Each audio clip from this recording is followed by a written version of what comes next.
Welcome, welcome, welcome. Oh my goodness. By now, you guys have all devoured the turkey, went for seconds, and are ready for the next holiday. But hang in there because there's at least one birthday between now and the new year. And then we've got Christmas and we've got New Year's, but they're all good things. So the last time we were here, we were man, we what an interesting topic, which led to kind of our next uh, post Thanksgiving chat. So here we go. Welcome to Tug of Heart. Lori, are you with us? I am right here. Hi. Lori, how are you? Good. Good. Today, let's chat, Lori, and this is one that's going to be off the cuff, not prepared for, which is going to be as real and authentic as it gets. Holding on and letting go. Take it, go, run with it. So, this is talking about it could be many things. You could frame it as forgiveness or inability to forgive or ability to forgive. And beyond that, what we choose to carry with us and what we choose to just lighten our own burden is the way that I would see it in terms of I choose to carry this or as like even in just the natural world, I want to be more efficient. And to do that, I cannot carry so many unnecessary things. But what we do want to carry is what's important to us. So this speaks about choosing what we pack, or as you say, unpack and pack, Leroy. I don't usually say that, but in this sense, it makes reasonable sense to me. So this is a topic we'd asked Bobby, what should we talk about next? Because we kind of squeezed two things into our last one, and he said, "How about letting go?" And he specifically mentioned the importance of it, which I felt was pretty profound, with holidays coming up. And we had spoke previously about Thanksgiving, kind of almost you hear a lot around this time survival tactics, surviving, which is really funny if you think about it because it's like how to survive your beloveds. But say you didn't, or say you found yourself unable, say you made a little boo boo or they did. What are the steps if there is something prescriptive that you could say there's an order to or steps? How would you I'm reading notes here because I can't see Leroy. How would you let go and when should you? What do you think, Leroy? Can you think of something that you have held on to? You don't have to share it, but just you could talk about the parameters around it if you want. I am, and I'm going to talk for just a second about something that's like super personal and like an experience that I had that always is ever present and ready. I always go to it. And you know what? You're right. I don't know what's permissible. I'm still relatively new to this Tug of Heart podcast, but we really need to give a big thank you to our producer Bobby. Great topic, Thanks, and Bobby. I'm intimately familiar with the advice of letting go. I remember one time as a young man, and I say that cautiously because I was still really a neophyte when it came to life's challenges, but I felt that everything was just bigger than it was, and and I was actually sitting with a counselor, and the counselor said, "We're gonna have to work." And I said, "We? Do you got a mouse in your pocket?" And she said, "No, you and I." She said, "We need to work on you letting go of some of these things because you're carrying a lot of weight." And she used the analogy that it's kind of like a backpack, and every time you hold on to something, you put a brick in your backpack, and before you know it, I mean, you can barely move under the weight of the bricks. And I said, "Well, this is one time in which I said I felt I really had the right answer." I said, "Well, why wouldn't instead of just dumping out the bricks, why don't I build something with the bricks? And she says, okay, go on. I was like, well, I wasn't prepared for that question, but let me go ahead and stumble through this. I said, I look at it this way, in things that have challenged me, and I'm going to go as far as to say plagued me in life. Um, most people would advise a level of forgiveness. In my perception, I'm working off their last episode. My perception at the time, and still reasonably so today, was that forgiving somehow makes it forgivable. And there's a lot of things that I've experienced in my life that are not forgivable. And so those bricks that were in a backpack, metaphorical bricks, became the material with which I would build my life and my values. And so at the time, just simply forgiving makes it forgivable. And at this point in life, I had a child, young infant. And I said, if I forgive, that makes it forgivable. And what's going to make me enthusiastic to change those things, those behaviors, those experiences in my life with my own child? So now I need to build an understanding where I can somehow, not necessarily dispose of, but better understand things that should be forgiven, forgotten. And I think that there's a big difference between forgiving and letting go. Letting go, I think, is it's dealing with, understanding, or accepting that you just can't understand it, but you're doing something with it. Does any of this make sense to you, Lori? Mm-hmm. I'm holding my breath here to see what How so? Help me stumble through this like every other week. okay, well, you're talking about re, for me, letting go would be more about not reliving emotionally or in memory a situation or circumstance that you obviously or understandably would rather did not happen, and yet it did, right? And forgiveness, to me, see, I see them a little bit along the same lines where forgiving and letting go. I see them very similar in the sense that you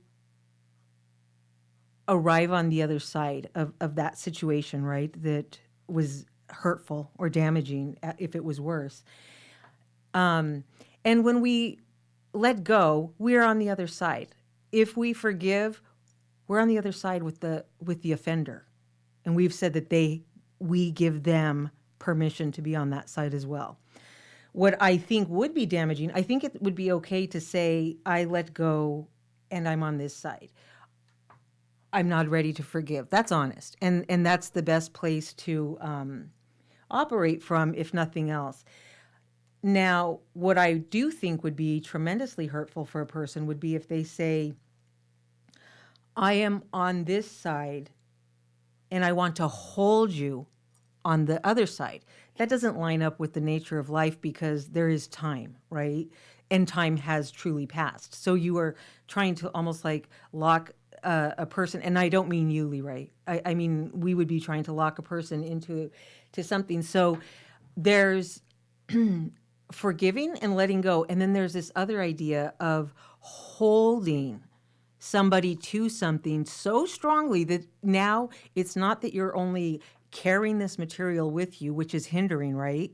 It's added weight. And as you said beautifully, I actually wrote that down. This material holding of what's in your backpack, this becomes your building blocks for your life. This is what you choose to build a life with. I wouldn't use crap to build my life with unless it's Adobe's, right? Mixed with some good stuff. And that, to me, that kind of speaks of, I just thought of it now, a good analogy, when you mix that crap from the past, but you integrate it with some material that bound with it makes the most solid structure. If you think of even like Adobe, Leroy, and I'm a bit on a tangent here, it's stronger than just about any building material. But having said that, so if you're holding somebody physically want to hold them to something. You did this, or your people did this, and whatever, and you're actually holding them.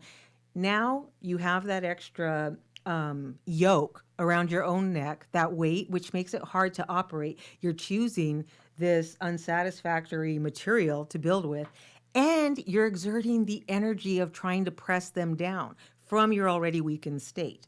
That's what I would add to, I guess, what I was seeing as kind of a visual that you were giving us, which I liked. Did that change anything, help anything? Yeah, it did. One of the things that you're telling me is that when you're saying about like holding people accountable, and I'm going to be like brutally honest here. I mean, I'm going to be like scary honest. Like I'm feeling the blood drain from my face in anticipation. Yeah, I mean, and there's a mild amount of embarrassment that's coming and creeping up, but I'm going to go for No, it it's okay. anyway. Let us not have embarrassment. Let us not, because we're letting go. So go ahead. Don't tell me what I can and cannot have. I will always tell you what you can and can't have. You will. Lori, when you say holding someone accountable, I'm literally gonna go here for it. Oh, geez. In my past, Mm-hmm. embarrassingly so, I recognize it. I held people accountable way beyond, the value of the offense. Why? Because it diminished my own transgressions, my own misdeeds, my own trespasses. And so I think somewhere in my life, by holding somebody else accountable, it set a benchmark, and it became, as many people would say, my Mississippi. Like no matter what I've done, I didn't do what he did. Mm-hmm. Isn't that so human? So now I'm carrying the weight of my own trespasses, but theirs as well. So it's there's a lot of healing, because I like you and I don't talk enough about healing. I never. But there's a talk lot about of healing Yeah. in just like, well, these things happen. I'm sure at some point I offended somebody also. Probably still do. That's the good news. And what really makes it powerful is when you're able to tell them, stick around long enough, I'll disappoint you too. Right. Because that's what you're saying, like holding people accountable. And as soon as you kind of, it's not that you, I guess that's the difference between forgiving and letting go. Mm-hmm. Letting go lets us set it down on a shelf instead of carrying it in our backpack. That brick, we put it in the wall. We put it as maybe even the cornerstone of a thought process. But we set it down, and we built something with it. Something, well, I would say magnificent, because it is a structure within our life of our own design. So I like that. And I like that every time we have these talks, I get it a little bit more. I don't claim to have it, but I get it a little bit more. I agree with that. What part exactly do you agree with? I agree with that you get it a little bit more. That's believable. I agree that you're getting better when you hang around me. No, I'm just kidding. This is such a serious. Myself. You know what? I'm being a little more giddy than I need to in response, because part of me is just relieved because I didn't know what you were going to disclose. So I'm acting a little wildly silly on my end, because I was like, Okay. I was running through everything our folks did, running through everything I did. And that wasn't so bad. But you know what's funny? I just realized now when I'm saying, oh, it wasn't this, because by you not pressing me into your story in some way, because I was like, was it the time I fed his aunts sugar? Do you remember? Do you forgive me for that? We've never talked about it. We'll bring it up. I'll bring it up in a minute. But while I was, all that build-up intention I had about it, and then when you just didn't mention it, I became giddy. This is the result of, oh wow, he's not holding my crap. I don't know what you were going to say. Could have been anything. And it was about yourself, which is another thing, because I do think when we hold people kind of under our thumb, it's, to me, it's like it's almost like being excessively flamboyant on their behalf and about their behavior, in the same way where, okay, picture this, if you will. Okay, this is really, I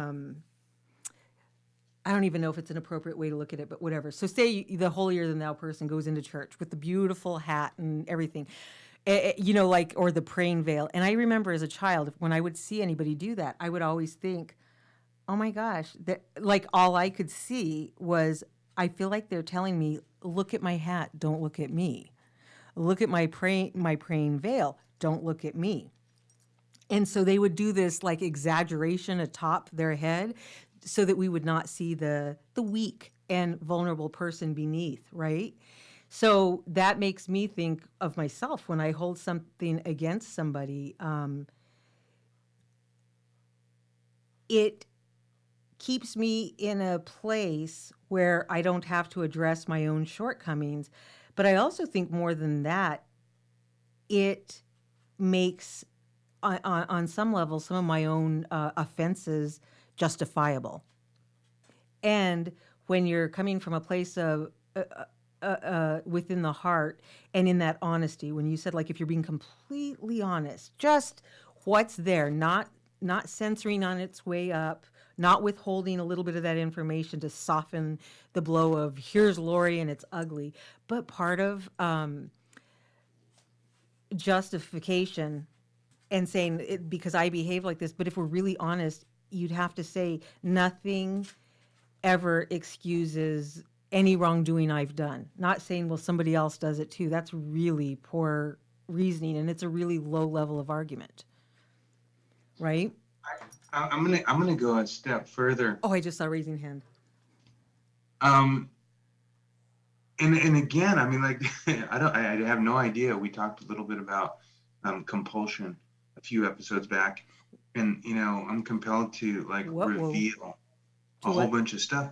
There's also, consider, if you will, in your life that by playing it up, as you say, it creates a level of indebtedness.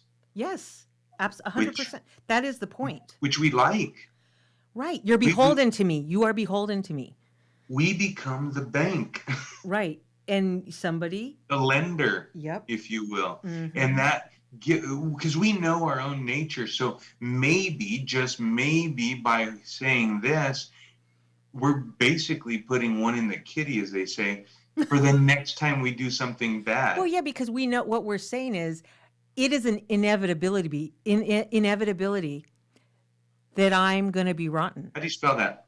INEV. Got it. Whatever. But you're saying it's inevitable that I will be human too.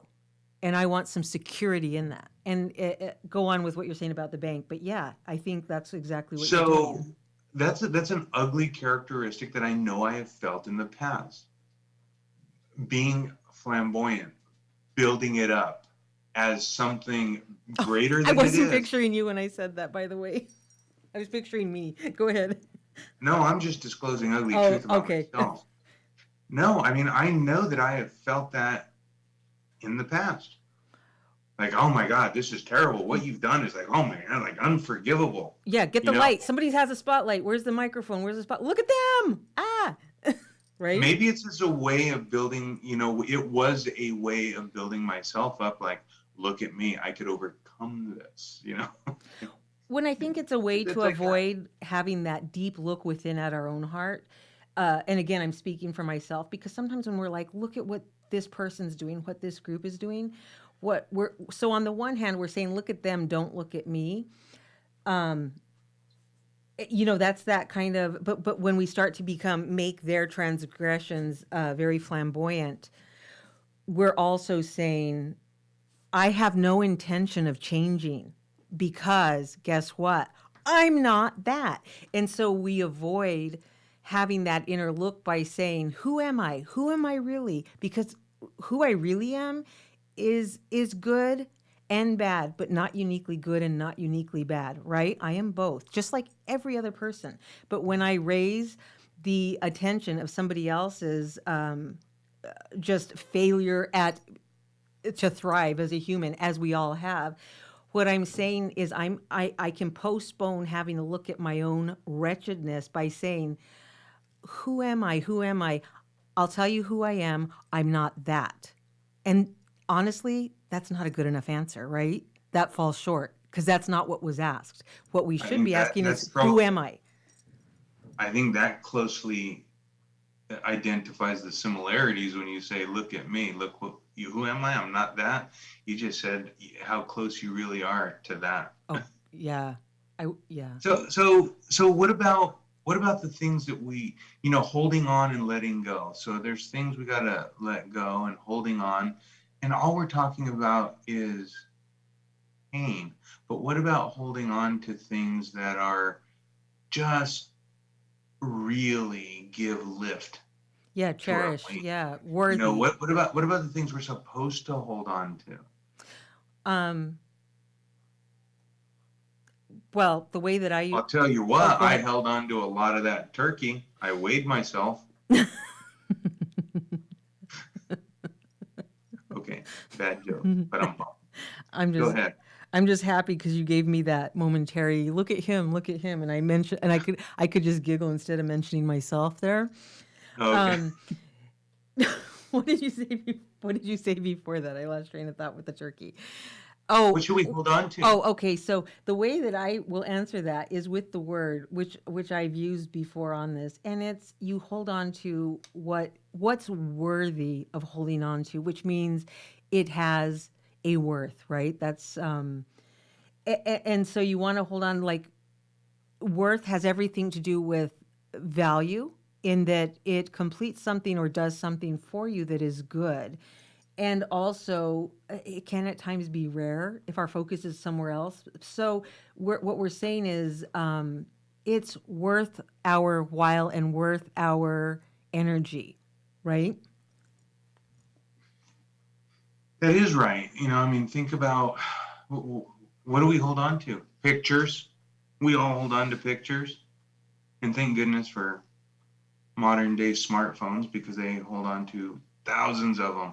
So we hold on to things so we can relive. Mm-hmm. And that's probably one of the reasons we have a hard time letting go is because um, that's kind of how we uh, value our existence is by our memories, you know, good. And the problem is that it's not so easy to, hold on to good ones and discard bad ones. We kind of hold on to them all indiscretionarily. Permission to interrupt because I have a question Yeah. about that. Yeah. So, Uh-huh. so do you think if somebody holds on to more positive, they see more value in themselves? This is because this is what I because what you carry is who you are, right? So do they see themselves as better if they carry better, and if they hold on to lesser, do they see themselves as lesser? If they, Open-ended question. I don't know the answer. I'm asking. I would assume that if they carry, more good memories than bad memories, I don't think they're better. I just think they've progressed further. I mean, I mean, no, no. I meant self as a self-evaluation. I don't, not like as if somebody's more valuable than another, but like you mean like, are they making a conscious choice? right. So if my tendency was to hold on to a whole lot of negative, could it be that I? It's like chicken and egg. Is it because I hold on to more because I see my value as this, or because I see my value as this, I tend to hold on more to the negative? I haven't got an answer for you. Yeah, me either. Okay, that's fair enough. But I mean, but there is something to what you were saying about holding on and do you think we could pick up more positive when we let down negative? Does that make more space? Is there like this dynamic space or something? Um, that's an interesting thought. As though our basket is got dimensions, Right. and it can hold a certain amount. In order to fit more, good or bad, we must toss out something in there. And so we start to give them values so that the ones with lesser values we discard. And maybe it's as simple as making a conscious decision that, like, wow, why would I? You said something so brilliant not so long ago. Um, and I know because I don't think that all the time. But but you said something about people living rent free in your head. And I'm like, I heard that before, but somehow when you said it, it really struck Oh, me. I call it your phantom community. Yeah. Yeah. So wait. Okay. Yeah. Uh, so I'm thinking to myself, why would we give up such precious real estate to negative memories, as Bobby said, letting go, holding on and letting go? And I mean, that's an entire conversation in and of itself, like just deciding what to hold on to and what to let go. Forget the philosophy of why, because I can sit here and say, well, you know, we've got to hold on to a certain amount of bad deeds so that we will modify, which is one of my favorite words, we'll modify our own behavior based on our ability to reflect on those things. Right. And then we go a little bit further and we start saying, like, well, you know, why would we let those experiences live rent free? Well, probably for me, I would say because they have made up basically, and I don't want to offend anybody, a border wall. Like, Right. you know, when things look similar, I'm not going to let them come in because I know what happened last time. So now I took my bricks that were weighing me down and I built a wall. And this wall, which many people would say, like, tear down the wall. Yeah, tear down the wall. Well, I know what happened last time I didn't have a wall, you Right. know. So I think that there's that's hard, and I'm going to be honest when I say that's well beyond our pay grade, you know. And while we can talk about it and share our experiences, I mean that's a tough one, and there's a lot of I think we have to just consider which ones do we enjoy more now, and which ones can we, again, we don't have to forgive, but which ones can we just let go and maybe put them in that metaphorical barrier, you know, that will be a shield, you know, and so we don't want to duplicate it, because what do they say about insanity? Well, Eating a they say similar repeating the action, same thing. expecting a different result. Right. And technically insanity is only a legal word, right? It's only guilty or not. I don't think it actually exists outside of law. But which I stretched that just to make my next point because I thought I was being clever. Um, when I was younger, and I don't know if I still do it as much. It was a good exercise, I think. I don't know. I'm not good as in like a virtuous good, but it was good for me. It's how I got by when bad happened to me when I was young. And it has a whole lot to do with how I am now as an adult. But so one of the things that I would do is if something made me feel bad or just really hurt me or whatever, and I didn't let it go. But I would hold on not to exactly the exchange or what happened, but I would try really hard to like close my eyes and sink into that feeling of how I was feeling in it. And I used to use it as a marker, like, I never, never want to make somebody feel like this. And that's how I would kind of hold on. It would just be the feeling, right? Now, I mean, maybe had some successes with it, maybe some failures at whether I repeated things that I didn't like or not. But as I think in life, there are some memories that just kind of stick, like a spontaneous connection was made, and your brain, independent of you, made its own file, and there it is. You've got it. Now what, right? So it's like, so do I like chase it with some money and therapy and have it removed? Do I kick it out? Do I give it like an eviction notice? But I think as I've become older, more than saying like I'm going to hang on to this feeling so that I don't do it, that's all right. And I think it still exists, but I also think it's kind of a younger voice that says that. But some of the memories that just are, they just happened, and my mind went and made a file for them, and now that's the way I think, and it exists. Sometimes I'm pulling a file next to it, and there it is labeled clearly, right? But I think what happens when we do hold on to stuff like that, it's not so much that we would not be able to function because we carry it with us, but some stuff we kind of hang on to because there is to be, at some point in our life, some resolve. And I think that comes from perhaps like being able to make meaning of it. What does it mean? What does it mean that that happened? And when you can apply meaning to it, and not as a desperate grasp, as just a, like a flippant way to excuse something that's happened to you, but in a way that you're like, this happened and this is who I am. Because one of the things I strongly believe about you, Leroy, is I've seen really good things happen to you, and I've seen some horrifying things. I was speaking about you just this past week in grief therapy. We were talking about crying. Do I have permission to go on or no? Yeah, You yeah. with crying? Okay, We're because both going this to be is surprised. okay. And because I had a sad moment in crying, and so I was just talking about like the confusion I have around crying and stuff. Like crying is such a. I was like, what's the point of crying? And one of the things that came up was it the saddest thing I've ever seen, and it breaks my heart. I think about this probably twice a week, and this is from being very young to now, and I probably have never even told you this. But I had told my grief therapist at the time, the saddest thing I've ever witnessed in my life is a very young boy exercising the muscles in his face to not cry, trying to keep a good, strong, what he either perceives or has been told is a strong appearance that doesn't match what's going on inside. And so I've seen you hold that extreme, right? So I was talking about making meaning of things.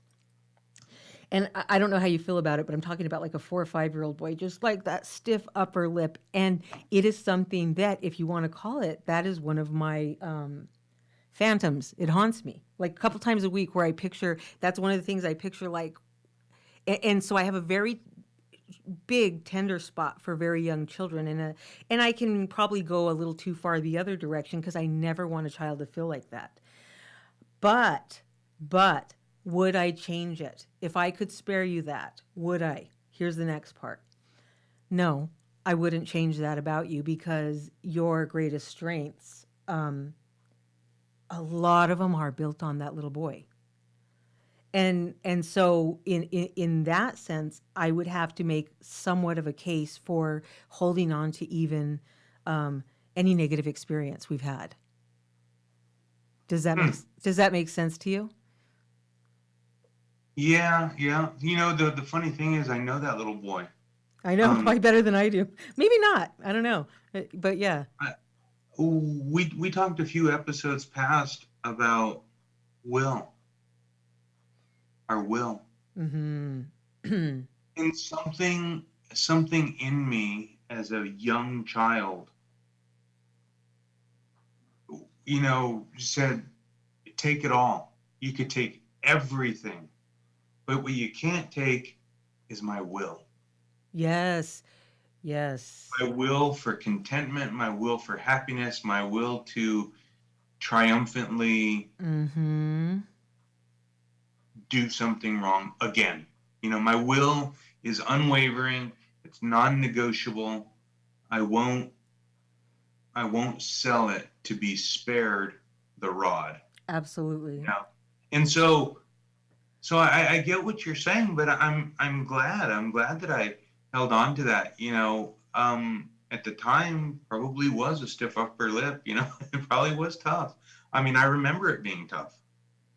And relative to my experiences, it was tough. But I mean, there's things way more difficult than that people go through on the regular, and I think it's the will, holding on and letting go. Some of those things really create some amazing humans. That's exactly right. And would you rob a human of that? Because the other thing is a lot of things that we think we're sparing people by putting something in their hand or replacing what we perceive as a painful to witness. So let's substitute what we're witnessing more than actually seeing it from the point of what a true need on behalf of a person is. We're replacing something in a child, an adult that we say is need, and a lot of times we're just offering some of what we have, which is more distraction, where they may be in a more pure space in terms of the heart, or a more spiritual or conscientious, whatever word you want to use for it, to see things as they are. The world is hard, right? People do It screw is. up. We end up on the receiving side as often as we give. Some people may say it's more, some less. I would say I've given more than I've taken. For me, I can't say for everybody, but so it's all. That's the thing. In the moment, we don't have. Again, this goes back to our previous talk about whether or not we have enough information to know all. But at least, even though we can't arrive at a definite here, or at least I cannot, there's some consolation about just getting in the heart and talking about it. Don't you think so? There is. I don't have an answer, but Absolutely. I feel consoled, just like even that I told you that, because I don't think I've ever told you that, right? No, no. Right. But I'll tell you something. And anybody who knows me knows that I like math. I like math, Yep. which is somewhat sadistic. But I mean, I love math. I love math and word problems more than Genius, a anything. math genius, I would say, a savant almost. Yeah, I wouldn't say that. I would. But I said it. but what I would say is that I love math, and I love word problems. And it was early in life when I was learning about finance, and I was learning about mortgages, predatory mortgages, all types of mortgages, and I was learning about a concept called front end loading. And front end loading was a loan product that came about to combat federal regulations, I believe, if I remember correctly, for no prepayment penalty. Oh, this is so So 90s. yeah, welcome 80s and 90s. Yeah. Yeah. So what happened is places would sell a loan product, but they would do what was called front end loading, and they would add all the interest, for the duration, for the term of the loan, and they would do what's called front end loading, which means it would be added to the beginning. So that would be your principal balance. So even if you paid it off, you had to pay the interest before you paid the principal. Oh, right. So you couldn't really get out of it because otherwise people would effectively, they would finance a home, a car, whatever. And a better product would come along and they were like, see ya, I'm going over here. Oh my And gosh. the cost to Yeah. generate that loan, for the lender was what it was. So to just have them, quit and go over here, it became quite an ordeal. Lori, this is good, and I'm going to tell you that my goal is to better understand why. That's what I'm going to do. Better understand why I hold on to certain things and why I let other things go, and choose who I want. Choose what memories or lessons I want to hold real estate in my head. I should try to. I don't hold a whole lot in my head though, so in a different way, but maybe I need to give rise to some, right? For sure. We're like two So sides to the same trauma coin. I like it. Actually, that might explain a whole lot. We can do for next time. I'll Lori, that's it. That's a wrap. Close us Right. out. Yes. Thank you. Bobby, thanks. You know what? It dawned on me mid talk. What if we said, Bobby, give us something to talk about? And he's like, what is it that we just talked about? I'm letting the twins go. Oh no. What if he said, I don't know, let's go. And I was like, oh, I like that. Letting go. Anyways, so here we are, Bobby. Thanks for the idea. Bobby's with Strong Island. You can like and share Tug of Heart and also Strong Island. Thanks again, Bobby. And thank you, those who have joined us. And I look forward to another extension of this conversation, my twin. Love you. Absolutely. Until next Goodbye, time, Lori. farewell.